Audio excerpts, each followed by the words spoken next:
কয়েকবার এসে এসে ফিরে গেছি, অনুমতি হয় নাই। এখন দাবার গুটি পাল্টে গেছে,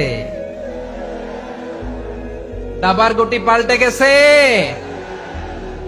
এক মাঘে শীত যায় না, কিন্তু আমরা স্মরণে রাখি না, ভুলে যাই। এটাই বড় আফসোস প্রিয় ভাইরা। তো এটা ওয়ার্ম আপ প্রোগ্রাম, এটা ওয়ার্ম আপ উদ্বোধনী প্রোগ্রাম, বিভাগীয় প্রোগ্রাম আমার জানুয়ারি থেকে শুরু। তো যা যা করছেন আমার সাথে পেকুয়াতে সব কিন্তু বয়ান দিব, ওই জায়গায় সব বলে দিব পেকুয়াবাসী কি করছে। আমি তো ভাবছি পেকুয়ার জেন জি, জেনারেশন জি আমাকে এমন ভাবে রিসিভ করবে, আমার কোনো ব্যাক পেতে হবে না, কষ্ট পেতে হবে না। আমাকে স্মার্টলি তারা স্টেজে রিসিভ করবে, স্মার্টলি তারা সেফ এন্ট্রি সেফ এক্সিট দিবে। তো বাস্তবে তো উল্টা, একেবারে উল্টা। আমি জানি জায়গা নাই, ওই যে দেখছেন উত্তর রেডি আছে। আমি জানি যে ধারণ ক্ষমতার